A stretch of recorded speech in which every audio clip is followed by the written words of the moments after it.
So, because I am the kind of person that I am, and I have been like looking for all of these books, the book versions of everything that we cover on the show and all of that, Mm, I could, I could just go right on to Amazon or XYZ, whatever, and buy the book. But right. I like going to bookstores, Yeah, and sure. this is why. Ooh. You find Jeffrey, things that you find go- things at bookstores that you wouldn't have found. you when you peruse, you find incredible things. So Hmm. went to this bookstore looking for The Bone Collector and The Coffin Dancer, the first two books in Jeffrey Deaver's series. They didn't have either of them. They had all the rest, which was Okay. incredible. And I'm like, come on. But they didn't have those. Instead, we came across this. Now, what Jeffrey Deaver, the author of The Bone Collector, did is he took what he considered the best and most suspenseful short stories over the last century, and he edited them and he combined them into this one book. Nice. Okay. Interesting. Now, because I'm not 100% sure what the follow-up to Ryuki's Way is going to be, I don't know if it's going to be The Musician or if it's going to be Esmeralda's story. I'm probably just going to toss a coin on that one, to be honest. But the musician story is all about detectives type stuff, Right. Okay. and been definitely struggling how to do this kind of detective stories. But and I'm not going to talk about it on the air because if I do go with one of these decisions, I want to I want to be the first one. Right. Yeah. There you go. Yeah. um, but learning how to write suspense is an incredible tool that I do not have. Like, that is something I definitely need to study. But when I Hmm. was reading the foreword in this book, he said something that was really incredible, which he has had a lot of people ask him or tell him that they want to get good at writing short stories so they can get good at writing novels. It does kind of make sense, right? It's writing. Yeah. Yeah. Yeah. No, it makes sense. But what he said is mastering short story writing in order to learn how to write novels is like mastering Japanese to learn Russian. I don't think it's quite the same, but okay. All right. They're I think entirely different beasts. How long you can give to build something up versus how fast you got to hit all the points and all these things. Like I see it. They're I like mean Russian and I think it Japanese. They're both talking, right, but but that's the thing is like I guess I never saw it that way. I saw it more of like a case of like you have your story, and depending on what it takes to tell the story, it might either be this length or this length. You need to let the story tell itself, and it's only after the fact that you decide, is this a short story or a novel, or is it a novella, or maybe I should make it into a screenplay. Like that's how I've always thought about it. and that does make Um, sense. yeah, and so I don't know to and but to a certain degree also, yeah, if you're someone who's learning how to write, starting with short stories does kind of make sense because it's getting the writing Less done. It's let cumbersome. Yeah, it's getting the practice of starting your story and finishing your story in quicker succession so you can get that vibe going, and then worry about filling pages later or something like that. It's the same as like when you're a kid doing a book report, that's your step one of learning how to do a term paper when you're in college. It's one beat at a time. You scale up the difficulty. So I can't say I agree with him on that point. You know I think it would be more like saying no. I don't think I agree with him. Period. Like I don't think that's a good metaphor at all. The way that I found out what kind of writer I am, because I tried to write a short story. I've tried to Hmm. write many short stories, and I've gotten them down to put them down, and I went, nope. Hmm. That's just like there's not enough here. I don't approve of it. I don't like it. It doesn't work. It's not. I don't even care about these characters yet. So But once I sat down and I started like really long form storytelling, Sure. everything that I felt insecure about with short story writing, it all disappeared because I'm just not that kind of writer. So And I that makes do I perfect do sense. Sure. think Yeah. that, and that's where I and that's why I say like maybe that's we've talked about this. You are a trained writer. Some of the other writers that I like have worked with and talked to, they are you guys are educated and trained writers. I'm not. I'm flying by the seat of my pants and just hoping to get lucky. And set aside from that, I like my story. So at the end of it, if And that's the if important I part. just if That's the I just have a book that I sat down and I get to sit there and go, I did that. I'm yeah. totally cool with this. 100%. Yeah. I say that now, but when I publish out there and not one person buys my book, I'm gonna cry. It hurts. It really, really does. I Yeah, I know that I'm just talking bravado right now. oh yes. Like while I'm unpacking things here, trying to find decorations to put behind me, I found um an envelope with $1 in it. And I'm like, what the fuck is this? And I had to open it to find the little note to myself to remind me this is the first dollar that I made selling copies of Modus Operandi. Ooh, Yeah. My first dollar from my first novel, I forgot that I had preserved. And so I've got it how in a is that box. not framed somewhere behind you on your set? That is a Guess that's the fantastic motivator. That is a like that must have been great to stumble upon. it was bittersweet because I mean, I mentioned before, I wrote Modus Operandi like 15 years ago. I don't feel as I've gotten so much better as a writer since then that I don't feel as good about that story. Like I look at it now and think, okay, yeah, the idea was good, but man, my execution was so ham-fisted and I forced too many I forced too many tropes in. Like it wasn't just the fact that I leaned on tropes. I literally forced in some tropes because I wanted to use them. Like it's not Oh, great work, okay. like um people who do read it now seem to still enjoy it, and that's great, but me, I'm like, I would love it if I But could go back in when time are and you rewrite it. not your harshest critic? No, that's true. No, that's a good point. And That's very also, true. when's the last time you read it? I guess it's been a while. Yeah. Maybe I think when I maybe think give it when I another got it, read. I think when I reformatted it to have it fit the new print and different printing size, Oh, so maybe less that than like 10 years. yeah. Yeah. Oh, Maybe well, maybe maybe like 5, 6 years ago. from what you have told me about modus operandi, I have been interested. However, God, I like You already tearing have a pile of reading. tearing myself away from what I'm working on just to read the things that I need to research. That has been hard enough. Right, yeah. Like, and I'm not gonna lie, I love doing the research for my book. How do you, like when you do yours for all that? Like, do you ever just get into your research and wind up like losing a whole day finding out new stuff about things?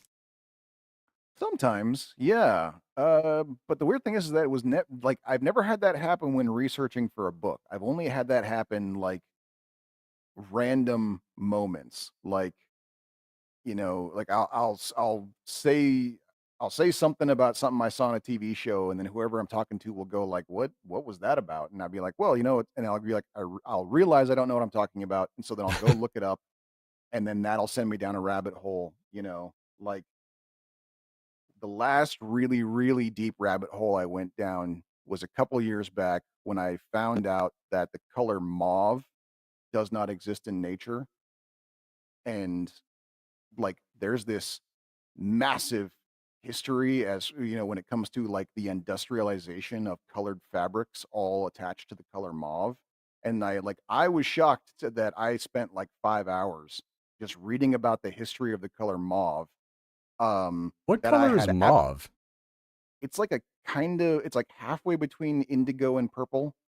It's like kind of purple, but not really. I need to look up it real quick so I actually can visualize what we're talking about here. Because I was thinking some sort of like taupe, pale purple color. Right. Doesn't And exist in nature. interestingly, uh, very weirdly, it showed up a picture of a mallow flower. A what? A mallow flower. That's the example that the first, or Mauvine, the first commercial aniline dye. Right. Yeah, there's a flower called the mallow flower, Mallow. Check it out. Perkin was so 1956, 1958. Perkin was so successful in marketing his discovery to the dye industry that his 2000 biography by Simon Garfield is simply entitled Mauve. Okay. Oh, okay. Because it was named after that flower because that's what it most closely resembled. Okay. I see now. Oh, because the French word for the mallow flower is mauve. Oh, okay. But isn't that the color? Not quite. Close, but not quite. But they did name it after that because that's what it most closely resembled. And it was a marketing thing because like it went into textiles and they were able to mass produce this color. Like up until this point, only like most things were naturally colored. Only rich people could afford dyed fabrics to specific colors. But this was like what changed it. Like being able to artificially produce dyes and color Okay. fabric anything you wanted. That like totally revolutionized the textile industry. Yeah, so It that would have started and been chemist William Henry Perkin right. at 18 years old. Uh, Mhm. was attempting to synthesize uh, quinine. Whining, I think. Yeah. Interestingly, it was used to treat malaria.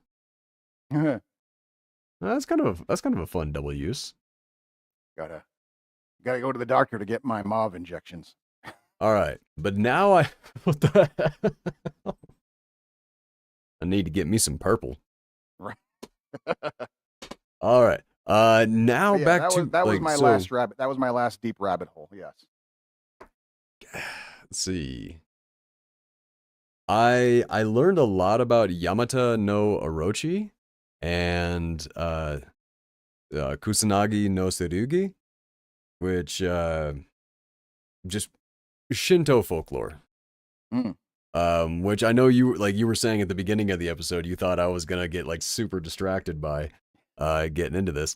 I'm not gonna lie, this is why I have notes. Okay. All right. If I didn't To keep you have from those, yes, if I didn't, Doc, if I didn't script the whole show out, we've seen the show last 6 hours. Oh, that's true. I forgot about those days. Yeah. God, No, those were exhausting.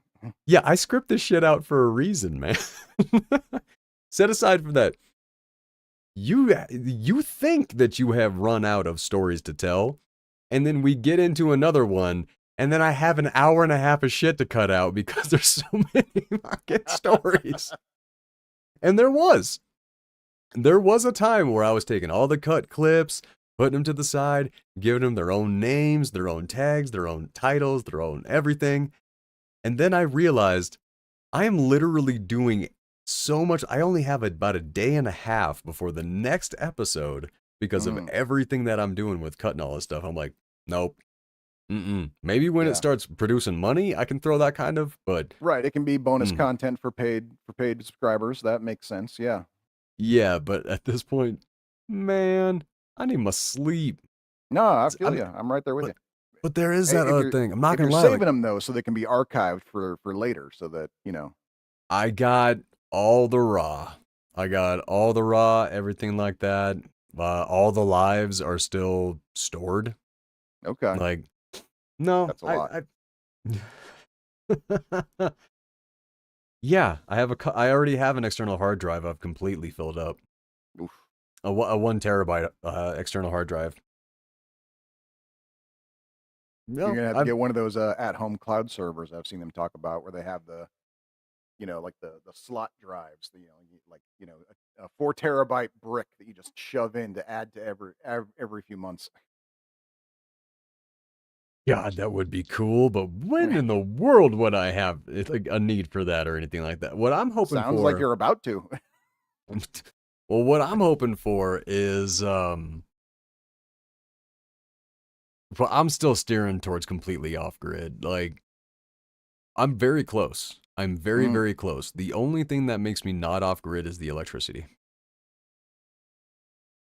But in the mountains yeah, of Colorado, it's pretty sunny, so I'm hoping that I yeah. can do something with some solar power in the future. That's one of those, we have the technology. Yeah, for sure. I got an Yeah, uncle who's but do I have not the money? right. I mean, it depends. I know I got an uncle who's not off grid, but he's set up enough solar power that now he's actually got the state paying him money for the extra power he's producing. Um, so, and he was telling me that like more than half of the cost of setting all this stuff up was paid for by a grant, because different states have different programs where they will literally cover your costs for you if you install uh, solar stuff. So That I have check. seen, and my state is one of them. Yeah. We have that here in Colorado. I just still like got to find out if it's viable.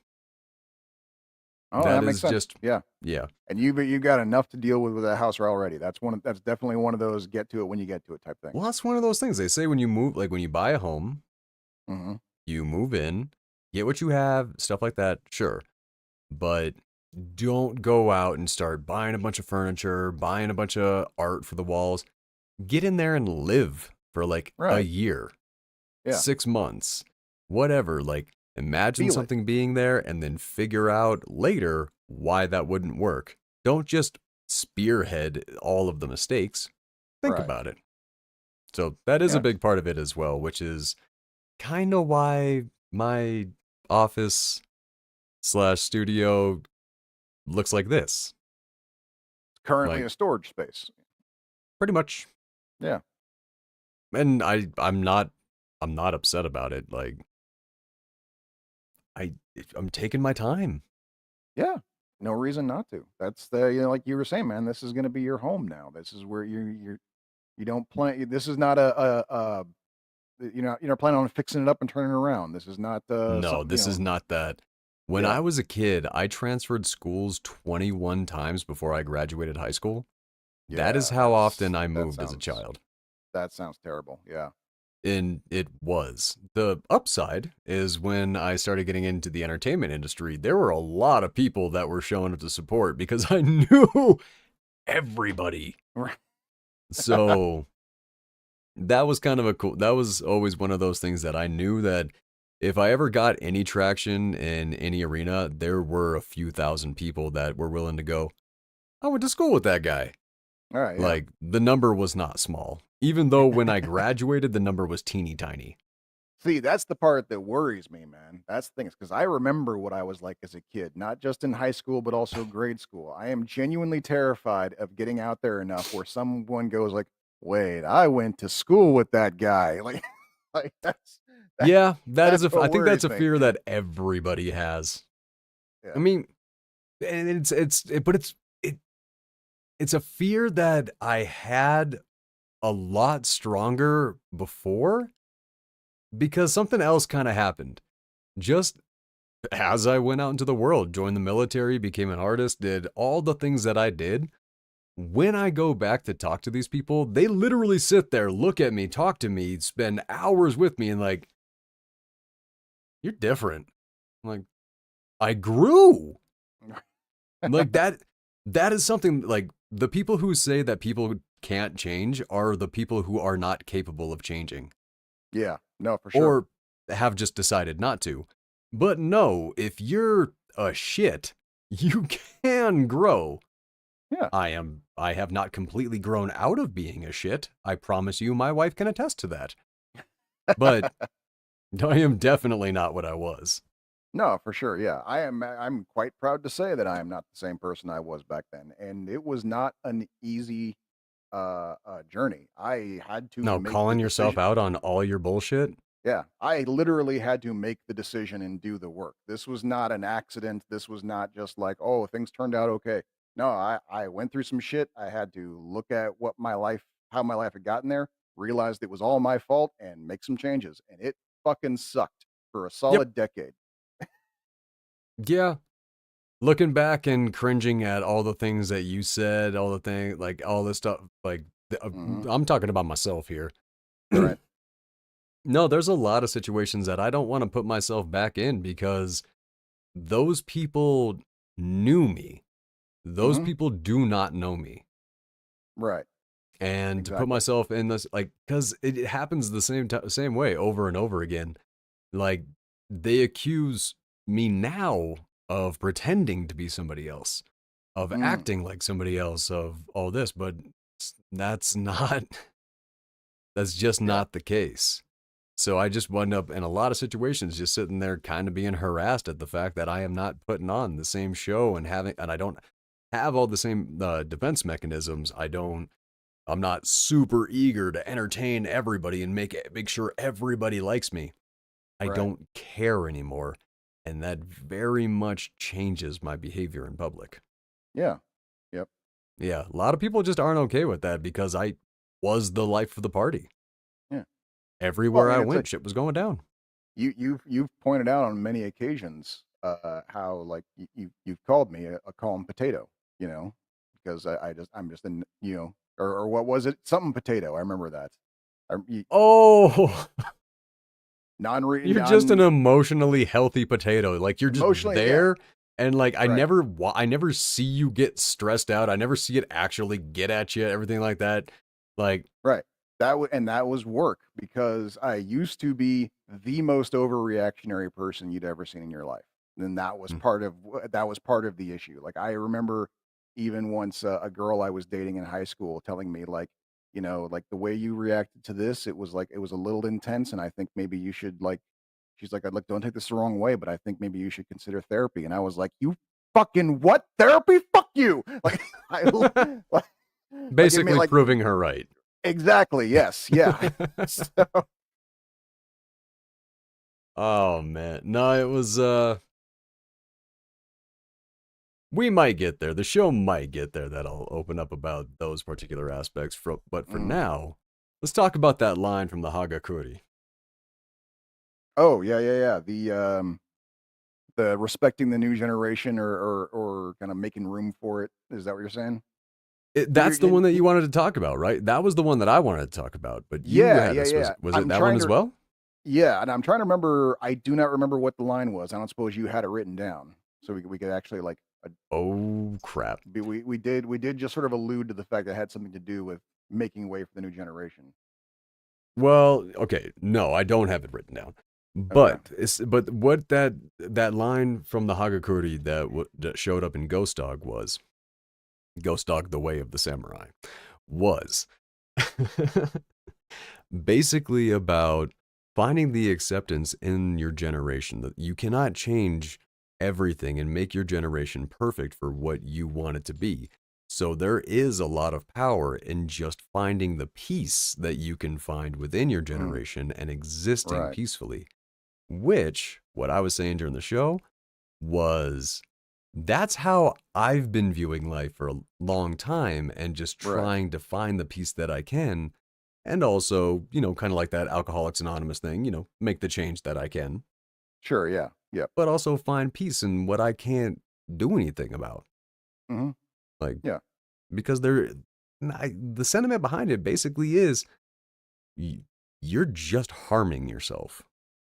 Yeah, and it definitely is a very difficult thing, especially when you get, some of the younger folks who are getting riled up, like, they like, here's the thing, I'm somewhere out sorry. there. Yes, the flip side of the coin, the thing that you're talking about is Right, where I was saying that where I get confused in like the current generation, the current era, however you want to say it, right, is that sentiment of if you're not all the way with us, then you're the enemy.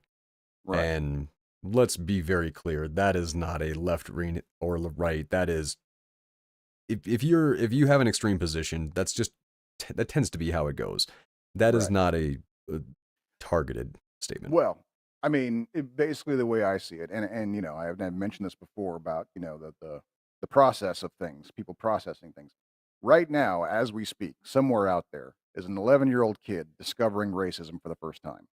That Oh, kid, yeah. racism is a brand new thing, and they cannot believe that no one's talking about it. Why is this the first they've heard about it? Why aren't we doing something? Because it is a brand new thing. Like, this is new news, urgent right now to them.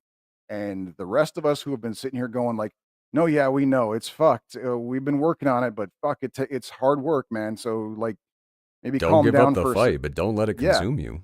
right. Yeah, it's like, look, I hear where you're coming from, but like, I already got angry about it. I already did my thing. Now I'm in my 50s and I really need to take a break. So quit yelling at me.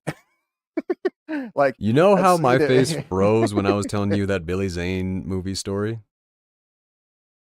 And it just oh, froze on oh, the way. Yeah. right, yeah. As soon as you went, and like when you're in your 50s, you just like froze on a look like this. Like you just froze like that for like 5 seconds. It was like, I can't wait to see that again. Yeah. But and the weird thing is that wasn't even what I was thinking of. But I can see what you're talking about there, about that sort of weird conflict between the young and the old, where the old are like, yeah, we get it, but we also need to find our peace. We can't. We've been fighting this fight. We can't fight it forever. But then the new kids, for them, the fight's just beginning, and they Mhm. can't believe everyone's not on their side. And yeah, it does. I mean, it's like I was saying before, the people in the anger stage got no time for the people in the depression stage or the bargaining stage. Like, it's a constant battle. um I actually had a weird thought, just because I'm a contrarian dick. Like when you said that, like nobody's having the same at the same time, I'm like, well, there's 8 billion people in 5 stages, so I mean, there's got to be oh, some people. there's some crossover, and you can Yeah, find if you I was no, like I yeah, said, I was just being a shit. yeah, but that's usually where it comes. That's where I see most conflicts, like, for me, I noticed it, like, I where it, like, it really occurred to me was when I was on TikTok, um just like the day after the election. And for some reason, my algorithm kept feeding me conspiracy theories.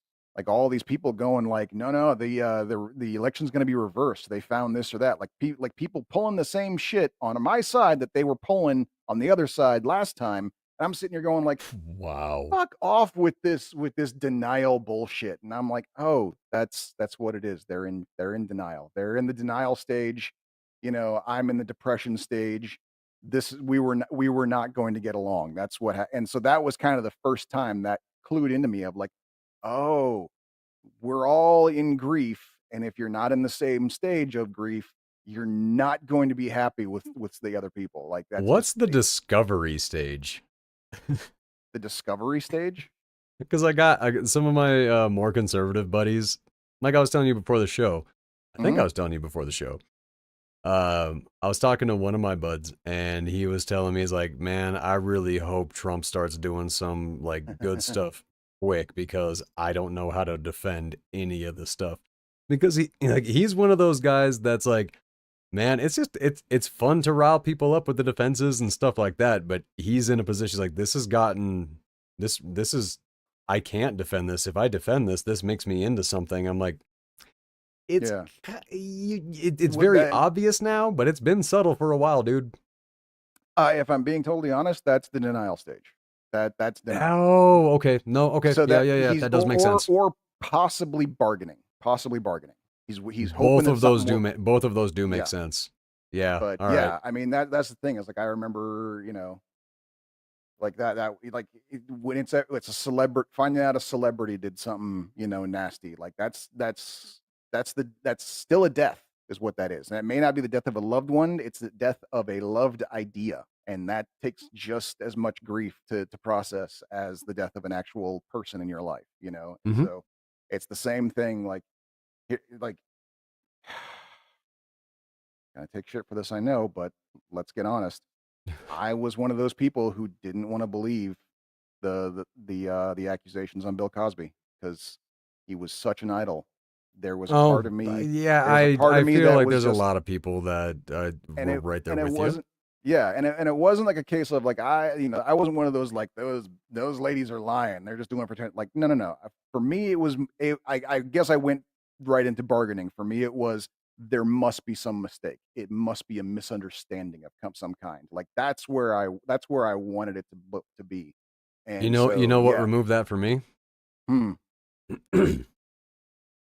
The woman who played his wife on the show went on like Twitter and started defending him and all this stuff and denying all of it. And Right. then the mom from Fresh Prince of Bel-Air, I can't remember. I'm not gonna use anybody's names because honestly, I can't remember the mom from Cosby Show, and I can't remember which mom from the Fresh Prince of Bel-Air or Right. Okay. Aunt Viv. But the Cosby Show mom like was denying and defending Cosby, and then the one from Fresh Prince of Bel-Air was like, "Girl, we all knew it was happening, and we were complicit, and we were silent. It's time to stop." Oof. I was like, "Oh, there's no denying this shit now." That's harsh. Somebody Yeah. else wildly threw themselves under the bus. Yeah. No, that kind of concretes that. Yeah. I hadn't heard about that, but yeah, I could see that. For me, I think it was around about accusation number somewhere in the teens, you know. I think that was when I was like, Jesus Christ, that's so many. That's But there was that's also not a misunderstanding. That's a fucking pattern. Oh shit. I went to go see Bill Cosby perform at a casino in Minnesota, Mm-hmm. and I just happened to be on that side of North Dakota. I usually lived on, or I lived on the other side, but I just happened to be over there, and I was like, hell yeah, Cosby, I'm there. Mm-hmm. Yeah. As soon as I laid eyes on the man, I was like, I don't want to go watch that dude. Right, yeah. There was something different about him. Like he just, when he wasn't on stage, when he wasn't on camera, it just, the man that I saw was a dangerous man. Okay. And I was like, With the that, persona dropped, he was someone else. I see. Okay. that kind of like snake vibe, Right. that just, that's a dangerous person. I shouldn't be in the, I shouldn't be in the room. That kind of like that sixth sense, that primal feeling. Right, yeah. I got it from Cosby, and I was like, that's weird. That's something. Yeah. But yeah, after getting that feeling, oh, hey.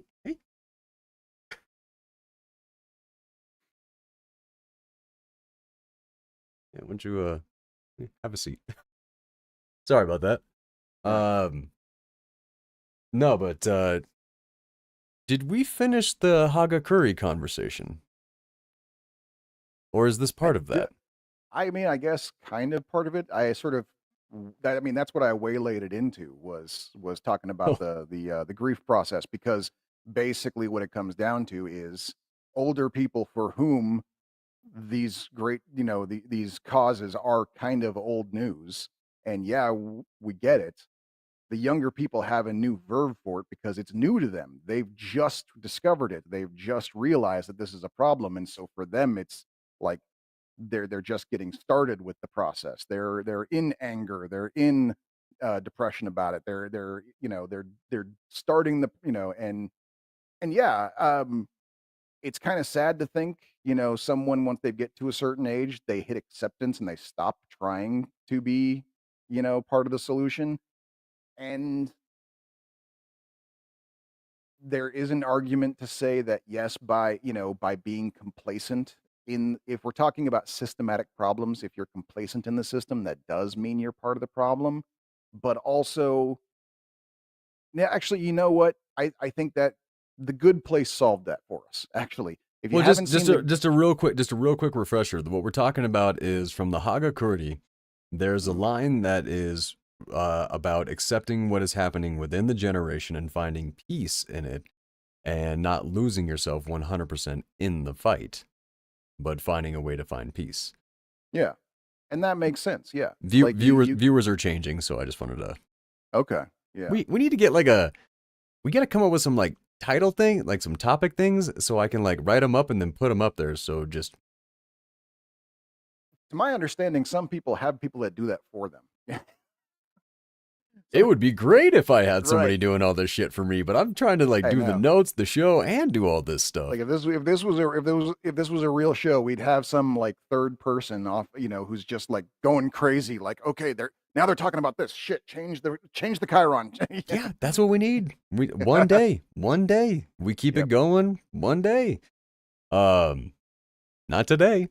Not today. No, Today that heat that folks. person is me. We are in Gilligan's Island. Everything here is made of coconuts. Good luck. There you go, pretty much. But back to your point.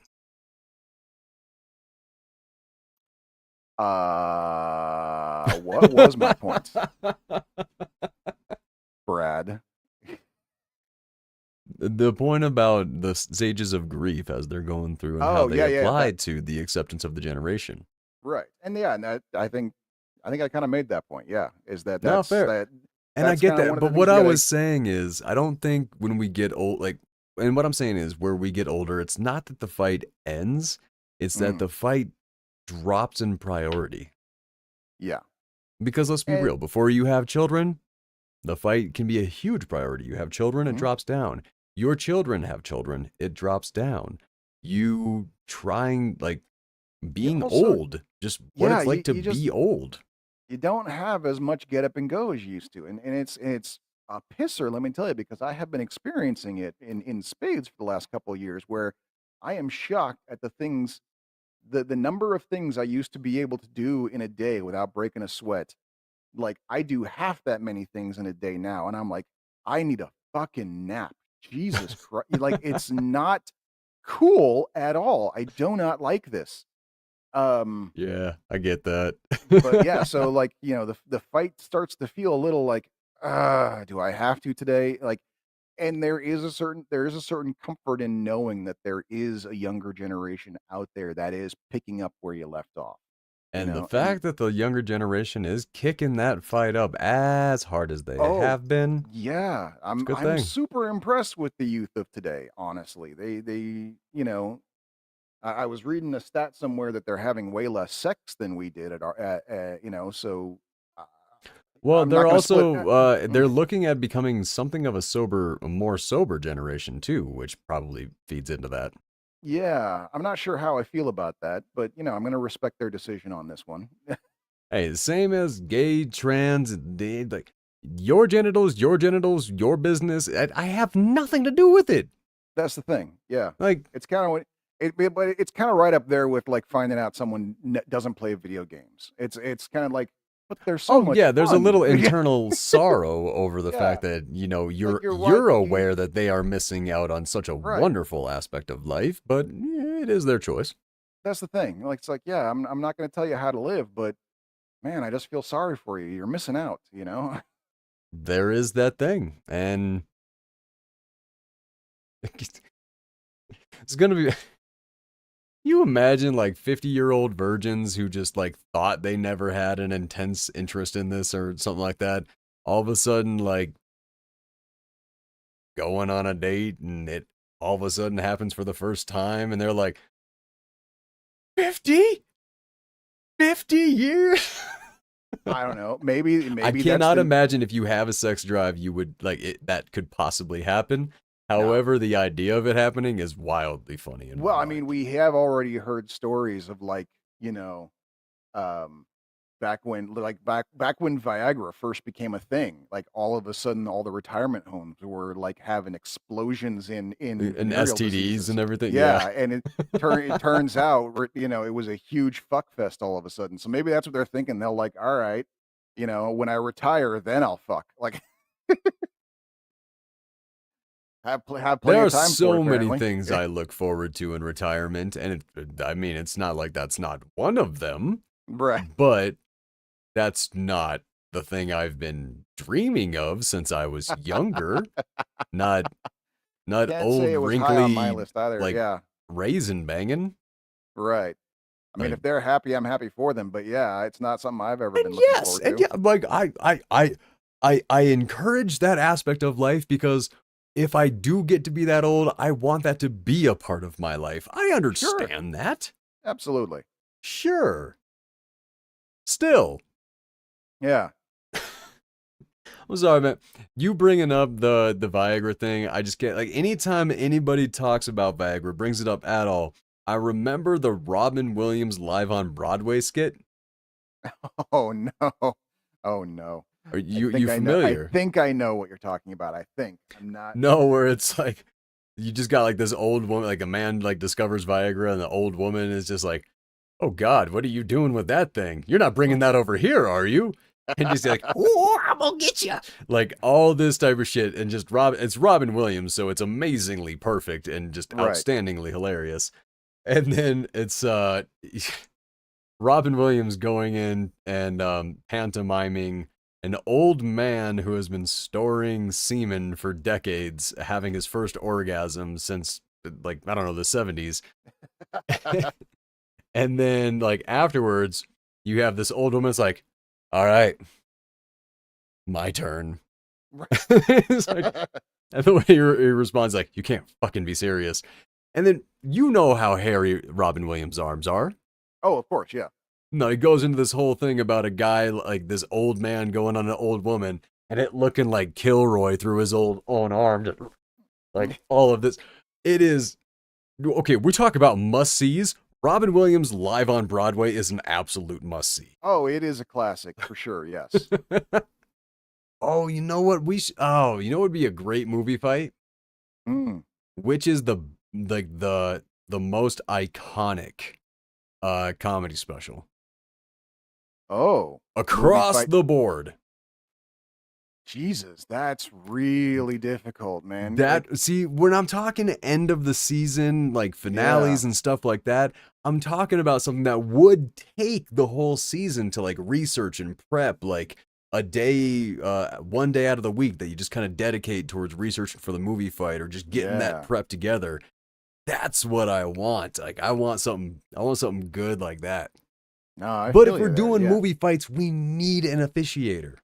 we do. Yes, we need to bring someone in. Yeah, that is all. But I mean, yeah, show grows. Never know what happens, but that is definitely where I want the show to wind up. Okay, yeah, yeah. See, that's the thing is like, well, because I know what my personal favorite is. I harassed you for several months to finally watch it, What? but hmm? That is your act. That is your all-time favorite. Personally, yes, I am willing to like. Here's the thing: I wouldn't put it up on a movie Name fight drop it. because I know. If it's your favorite, name It, drop it, dude. Thank God for Jokes by Mike Birbiglia. It's And a but good here's the one thing, though. yeah. But this thing is like if we're talking like all-time best, it doesn't come close. Are you kidding me? Objectively speaking, it Okay, is that is nowhere. one It thing. is Okay, not even in the top 50. It is but my in personal that favorite kind of because movie fight, yeah, you it would be speaks like, to me personally. there you go. But In that kind of movie, you'd be like, the one that I think is like my personal favorite is this one, but right, what okay. I'm fighting for is like, but no, like Okay, yeah. 100%, because no, my personal favorite, there's no way that I would be able to argue that it is the most important, most iconic, nothing. Right. I mean, I think Christopher Titus is awesome. I don't think any Great. of his specials rank that high. Right, okay. Yeah. I can feel you there. But But yeah, because yeah, well, that's the thing is we'd have if we're talking most iconic, we'd have to like go back. I mean, we're Pryor, talking, yeah, Pryor, Dangerfield. Murphy, Eddie Murphy's Raw, to my knowledge, was the first one that was shown in movie theaters as opposed to just being at the concert video. So See, that's and things like probably up that. there. You know, um, so Because Eddie yeah, Murphy like was that huge. And that's the man, he thing. was so much younger in that special than you think. Wasn't he like 20, 19? Close to it, yeah. No, He he was a early 20s, I think. baby. Yeah, yeah. So yeah, I I'm mean, gonna look like that up. I remember, oh, and I mean, there are some that aren't even like Andrew Dice Clay. He had a lot of iconic shit, and he's not even nobody even knows his name these days because he fucking disappeared. Um, Oh, he was 26. Still pretty What fucking was the, young. yeah, but that was his second one. What was the first one? The one he did in the red outfit? The red outfit that was Raw. I thought Raw was the purple outfit. Damn it. Yeah, yeah, you got me there.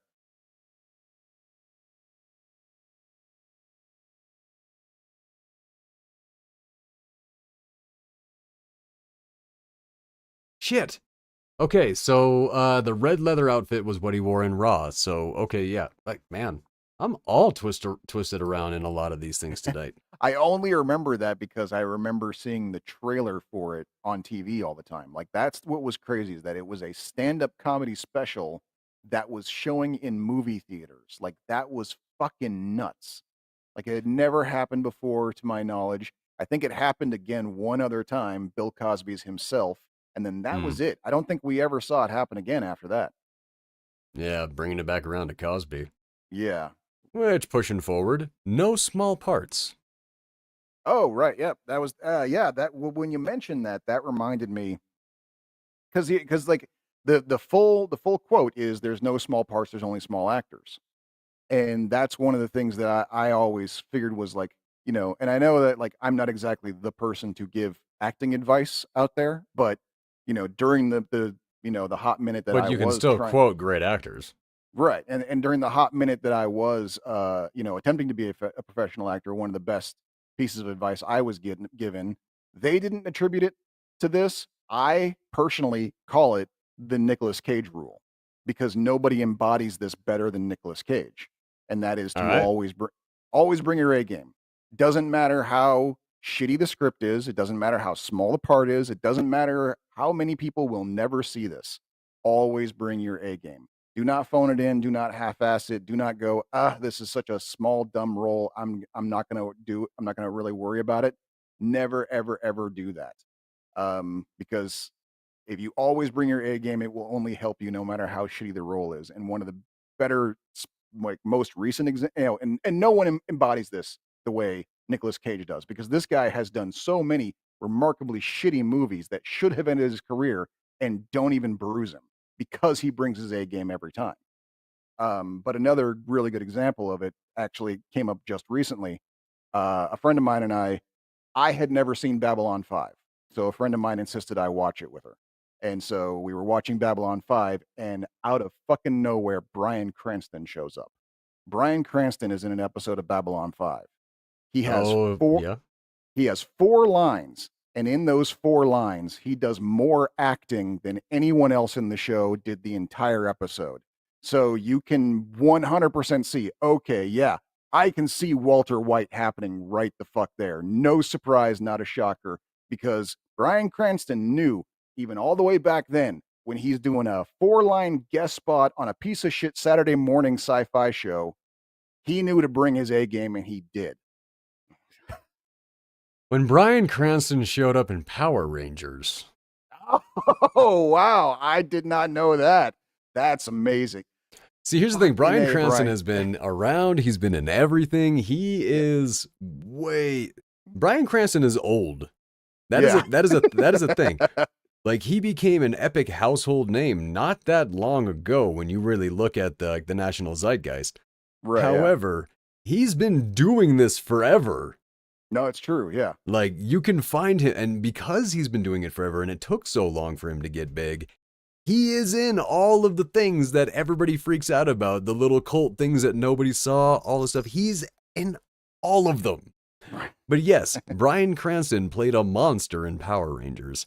Oh, that's And awesome. he was on, what was it, Stephen Colbert, and he was talking about that, and I was like, am I gonna go watch Power Rangers right now? And yeah, I did. I went and watched Power Rangers, and I was like, that's Bryan goddamn Cranston's voice, man. That Yeah. is it. And that was also the night that I rediscovered, or I guess discovered as an adult, that the martial artist and the stunt choreography in Power Rangers was actually awesome. Oh, yeah. Well, it was, it was recycled, right? Yeah, well, yeah. The Yeah. only things that were filmed in America were the ones with the American actors. Right. Beyond that, everything Basically, was recycled from Japan. yeah. Anytime the masks are on, anytime the Power Ranger masks are on, that's just, that's the original Japanese footage, just redubbed. That's all it is. Oh Yeah. my god, I can't believe how much I remember about the Power Rangers. There's that one line in the Power Rangers movie where the Yellow Ranger like comes up like activating Mega Zord lights or whatever like that. And then the flashlight on her helmet kicks on, but she had to make like this epic big moment of it and all this. And I'm like, good God, they didn't even try with this shit. This is awesome. You talking about the movie that came out recently, the No, one no, no, from no. like I'm talking about the movie that came out in oh, like 94, okay. 5? I don't know, something like that. Okay. No, no, no. A very, very, very messed up movie that one of the final lines of the big fight was, "Have you humped your Zords today?" Which my Bless best them. friend and I were Bless like, them. "Did he say hug?" Like, no, he said humped. Like, what the No, we backed that up a billion times to make sure. We're like, there's no way we're hearing what we're hearing. Yeah. No, that your childhood, man. You remember the like the incredible things that you wind up remembering from your dumbass years of like 7 years Oh, old. oh yeah, yeah. No, I Love it. remember. Yeah, I remember Actually, going back to my watch. buddy and I were just talking about this. You might get it. You might get a kick out. Hmm. We were practicing pranking my best friend's little brother. And what we were going to do is we were going to hide me into the hideaway couch, like the hideaway bed and a couch, and then Sure, put yeah, the yeah. cushions on me. And it A was the lot of middle empty of, space in there. you'd think. Hmm. No, no, Yeah. there's not. Oh, Uh, I've hidden uh, in them before, but I guess I'm smaller. what? Yeah. Nah, my buddy put me in there, and immediately, like as he like put the bed down and like tried to put the cushions on, as soon as that happened, I started suffocating. Like it was one Oh of those wow. things. Like every breath, like every like time my stomach would come in, I couldn't push it back out. Like I Huh. was like, it was straight up. Okay. Like Yeah. I had a couple minutes to live in that That's situation, okay. and my buddy Guess it starts depends on the freaking model. out. Well, I found out actually quite recently how close I was to dying because my buddy was terrified to go wake his mom up because when she got woken up and she came down because she heard me screaming, or I had finished screaming at that point. She Right. came, like my buddy was still trying to like yank the couch up and all that, but he was a little kid. But she comes down, mega mom, one handed, rips the couch open. I fly out of that thing and she just starts yelling at us like, why was Bradley in the couch? But yeah, like my buddy was too afraid to go wake up his mom because like of us getting like yelled at and screamed at. So I For was exactly that actually, reason. Yeah. yeah, I was a couple minutes away from being dead if she didn't wake up. Wow. Okay. Yeah. Yeah, kids are dumb. Oh yeah. Yeah. No, that's the crazy. Like I hear people say things like it's like, oh, all these safety regulations. We didn't need all these safety regulations when we were kids, and I'm like, dude, do you have any idea how many of us didn't make it? Like the population of our generation is like half what it should be. I don't know if it's quite that bad, but I mean, I know. uh, Unfortunately, a lot of kids these days are gonna say the same thing. But yeah, I like there were a lot of people I knew as a kid that did not make it to 18. Mm. Actually, I was counting it down a few weeks ago, and then I stopped because it got too depressing. I was like, Right. I Oh, have okay. decided I don't actually want to know this number. Right. Yeah. What about you? Like growing up in the burbs and stuff like that. Like I know it's different, but I mean I know you guys got like problems of the Yeah. same. Well, I mean, I never knew anyone who died. I did know if I Never? knew. Yeah, I knew a kid who got maimed. I did know one kid.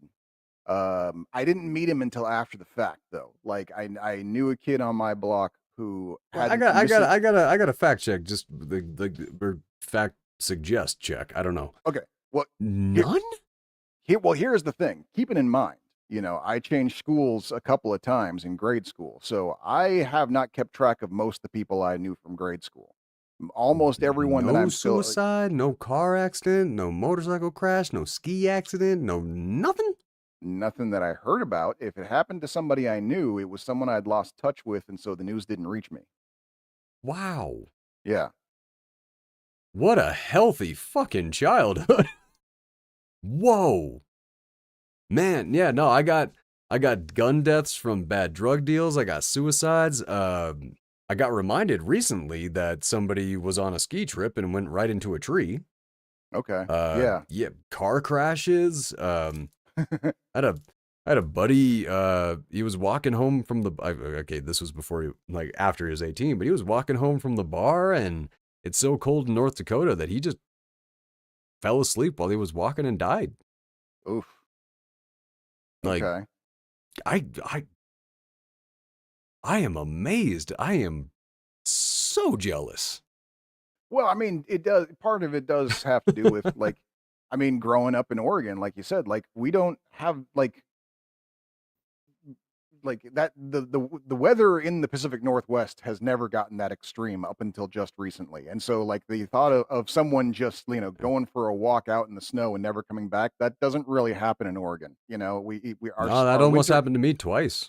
the winters aren't that harsh around here, Yeah, we had. I Oh mean, they've God, my sister had a friend die from the flu when she was in high school. Okay, yeah. Oh, well, there was a kid who okay, this wasn't he wasn't a friend of mine, he wasn't someone I knew, but when I was in high school, there was a kid who, died while rock climbing, fell off the cliff while he was rock climbing and died, See, and that's so one that thing. was Like I'm not talking yeah, about like all like what I was saying, like a drug deal go bad and things like right, that. But right. I mean, Well, I mean, God's that's the thing, it's like sakes, man, accidents he wa happen. he wasn't a friend of mine. I only knew that he died because he was one of those, like, friends with everybody except for me type people.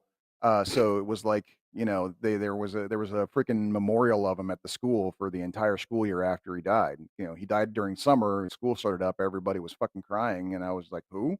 So Ooh. yeah. Yeah, there was a yeah, I kind of had a moment like that a little bit. And this is where I found out that I wasn't as cool as I thought I was. Like somebody got hit by a car and everybody like they took around this giant card like Mhm. poster size thing that had everybody in the school sign it. And I saw people walking with it. They saw me, like I was curious about it, but I never went to go find out. Next day, I found out what that was, and they were like, "Yeah, we had everybody that she liked sign it." And I was like, "Oh, Ouch. Ow. Yeah. ironic thing." Mm. She got out of the hospital, and she was mad at me that I never came to visit her. Oh.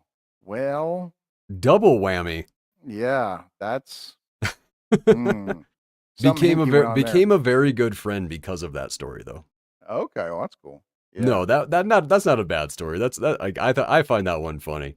I But did that's kind of like recently yeah. Yeah, I did recently find I mean, recently, wasn't like, one of those before 18 things, but someone I did know in high school, I found out passed away of cancer about 6 or 7 years ago, so, Mm, like, I think she made it to, like, 35 or something like that before she passed, not and the that was a worst. bummer because that was one of those that was like, "Oh," like, I did know her, I did remember we weren't friends, but we were theater nerds together in a couple of shows, and so it was like, like, damn, like, that sucks, and I was friends, I was better friends with one of her sisters, and I was like, fuck,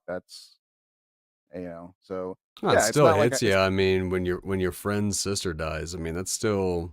yeah. So I mean, it's kind of if one of you're the human, you're right. So yeah, I guess it's like I have not yet been struck with anyone like super super close to me in that regard.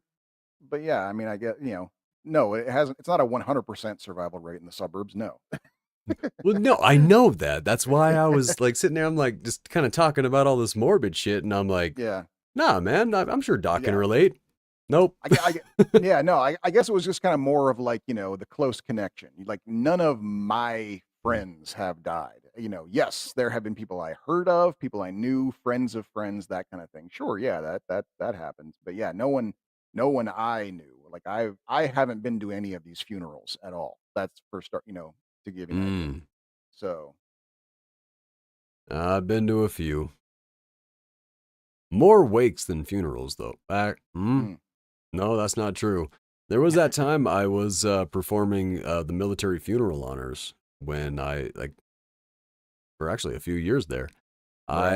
I folded the flag and presented to almost 75 widows, mothers, survivors. Mm, right. Like, nope, still one of the greatest honors that I have ever actually done. And next week, I might actually get into a story or two about that one. Hmm. But that's going to bring a close to the after hour. Do you have any final Ah, thoughts of this week before we send it off?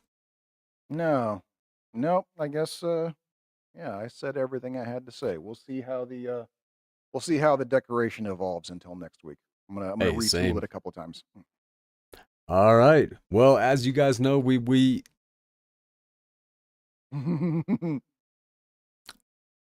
need a reboot. As you guys know, we are live every Thursday, 7 p.m. Mountain Time, or at least we aim to be. Uh, so if you care to join us from now until then, stay safe and stay sane. It's weird. There's an emptiness. Like you gotta do something. You gotta say something. I'm trying to think of, dude. I'm trying to think of something. I've been trying to think of something. All I can ever think of are things that are already done, or wildly inappropriate. So